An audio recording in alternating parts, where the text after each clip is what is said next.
Bonjour et bienvenue dans cette série de vidéos consacrée à la manipulation des templates, où nous allons aborder plus particulièrement dans celle-ci l'utilisation des différents bindings. Alors, dans un premier temps, nous allons bien sûr aborder le principe de binding. Ensuite, nous verrons quels sont les différents types de binding qui existent dans Angular. Ensuite, nous verrons la différence qu'il y a entre un attribut HTML et une propriété DOM. C'est extrêmement important pour comprendre correctement le principe de binding. Nous verrons ensuite quelles sont les cibles du binding. Et nous ferons un petit exemple, une petite démonstration qui reprendra ce que nous avons vu. Alors, le principe de binding. Dans un premier temps, le principe de binding s'appuie sur la direction du binding, c'est-à-dire, est-ce qu'on va travailler du template vers le component ou alors du component vers le template. Voilà, le principe fondamental du binding, c'est celui-ci, c'est-à-dire la direction de quel élément vers quel élément je communique la donnée. Donc c'est très important d'avoir ça en tête puisque la syntaxe va être dépendante de la direction. Quand on va faire de l'event binding, on va bien sûr encadrer l'event par une paire de parenthèses, et quand on va faire du property binding, on va encadrer la propriété par une paire de crochets. On a vu ça quand je vous ai présenté les différents éléments de binding. Bien sûr, après, la relation qui est entre component et template, on l'a déjà vu, mais on le reverra dans l'exemple, dans un autre exemple. Quels sont les types de binding? Eh bien, on le sait, les différents types de binding sont très bien documentés sur la doc officielle. D'ailleurs, ce tableau vient de la documentation officielle. On va trouver dans la colonne Data Direction, et vous l'avez compris, le sens, c'est-à-dire one way de la data source to la view, vers la vue, ou alors de la vue vers la data source. Ça, c'est évidemment ce qu'on avait évoqué déjà ensemble, dans l'exemple, dans le schéma précédent. Puis bien sûr, le dernier élément, c'est le two-way binding. Et le two-way binding, on avait évoqué la syntaxe qu'on appelle la banane dans une boîte, banane in a box, à savoir une paire de crochets encadre une paire de parenthèses qui contient l'élément qu'on veut binder. En général, ça sera une directive qu'on mettra ici.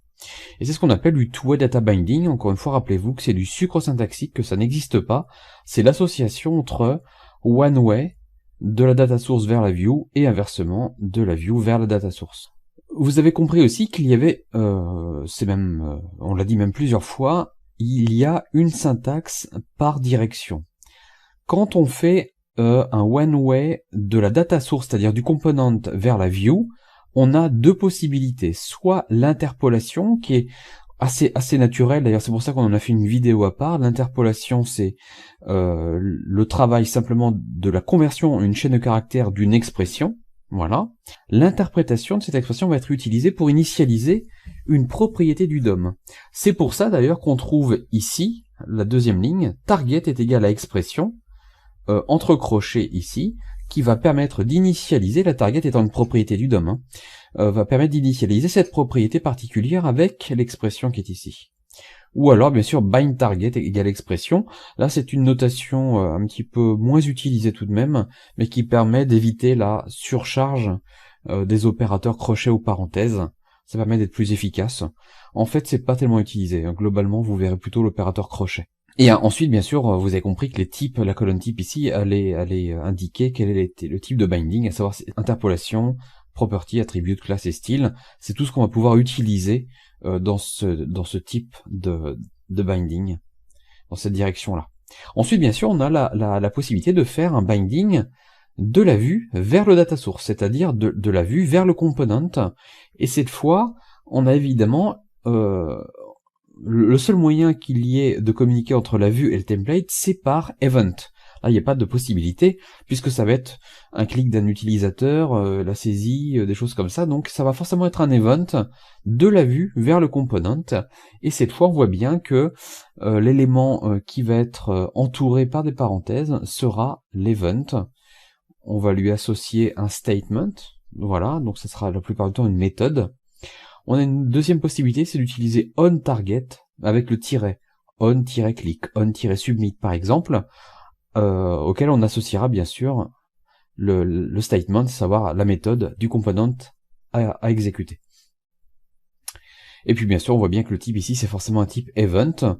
Puis vous l'avez compris, le dernier, le two-way data binding ici, two-way binding qui va être le banane dans une boîte, avec une expression et bind on target. Vous voyez, c'est l'association du bind et du on qu'on a sur le tableau pour de la data source vers la vue ou de la vue vers la data source. Donc c'est encore une fois, vraiment vous verrez plus souvent la banane dans la boîte plutôt que les bind on target. Bien que on pourrait peut-être quelquefois préférer la notation bind on puisque c'est beaucoup plus simple à lire. Et vous l'avez compris, il y a pour le dire vite 3 types de binding, c'est-à-dire le binding de la vue vers le component, du component vers la vue et dans les 2 directions. Vous l'avez compris, et à chaque fois ça se distingue par une syntaxe différente et par un type auquel ça va s'appliquer. Property binding, ça sera forcément l'interpolation property attribute class ou style, alors que pour de la vue vers la data source, c'est que des events. Voilà. Ensuite, pour le two-way, ça va marcher dans les 2 cas. Maintenant, pourquoi depuis maintenant 2 vidéos, j'évoque la différence qu'il y a entre un attribut HTML et une propriété DOM, parce qu'il y a une confusion, je dis pas que vous la ferez forcément, mais elle est possible et il y a un piège en fait. Voilà. Un attribut HTML n'est pas une propriété DOM. Et c'est tout. Par exemple, quand vous avez un input type est égal à txt, vous avez effectivement value comme attribut et value comme propriété DOM. Et là, pour le coup, c'est exactement la même chose. Mais en réalité, ce sont 2 éléments complètement différents. Un attribut HTML est différent d'une propriété DOM, c'est dit. C'est pas, même si ça porte le même nom, ce n'est pas le même élément qui est manipulé. Un attribut HTML initialise une propriété DOM, c'est-à-dire qu'il faut bien comprendre qu'il y a un sens. C'est-à-dire que lorsque vous allez mettre votre input type est égal à texte et la value est égale à Toto, eh bien en fait, la valeur value au départ du chargement de la page, cette valeur de value va initialiser la propriété DOM value du composant. Ça, c'est clair. En revanche, une propriété DOM peut varier, mais pas un attribut HTML. Et c'est ça qui est très important. Un attribut est une constante. Elle n'évolue pas. Ce n'est que la propriété DOM qui évolue. Alors, ça c'est assez particulier. Effectivement, on n'a pas l'habitude de voir ça. Et le meilleur moyen pour le constater, c'est d'en faire un exemple. Alors là, on va pas faire un TP pour ça. Il suffit d'aller sur JSFiddle, puisque c'est un TP qui est vraiment indépendant d'Angular. Voilà, prenons ici un simple input, type est égal à texte, value est égal à Toto. Là, on est d'accord, si je m'amuse à faire un document, alors je lui donne un ID par facilité, element. Voilà, document.query selector de element.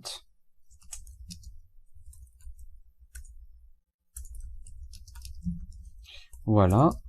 Et regardez ici si je fais un console.log de element.value.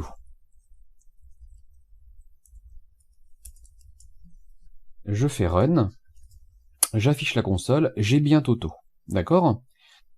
Maintenant, si j'utilise une autre méthode qui est la méthode getAttribute de value,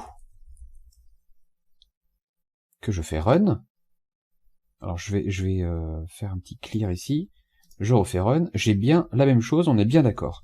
Maintenant, je vais me rajouter un button, input button, et ici je lui donne un ID qui est égal à click, voilà, et une value qui est égale à click aussi.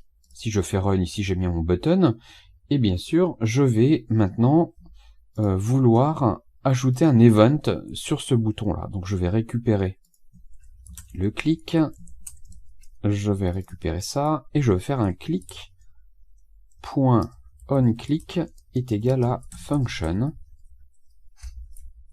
et je vais implémenter du code ici. Et vous voyez, ce que je vais faire ici, c'est que je vais remettre les deux. C'est-à-dire, bien sûr, on imagine bien que je vais changer la valeur de l'élément pour pouvoir tester. Donc ici, quand je fais mon run, j'ai mon Toto et mon Toto ici. Si je tape tutu à l'intérieur et que je refais un clic, ce qu'on constate, c'est que la propriété d'homme, c'est-à-dire le element.value, qui est bien vraiment la lecture de la propriété d'homme value, a changé. En revanche, la lecture de l'attribut value, lui, n'a pas changé. Vous voyez?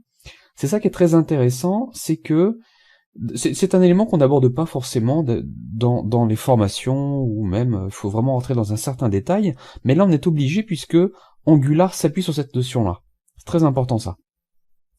Angular s'appuie bien là-dessus, et il faut bien comprendre que lorsqu'on va faire un binding, qu'on va vouloir initialiser une value avec une propriété, eh bien cette propriété sera initialisée non pas sur l'attribut, mais bien sur la propriété d'homme. Gardez-le en tête, ça va pouvoir expliquer des comportements que vous ne comprendrez pas quand vous débuggerez par exemple.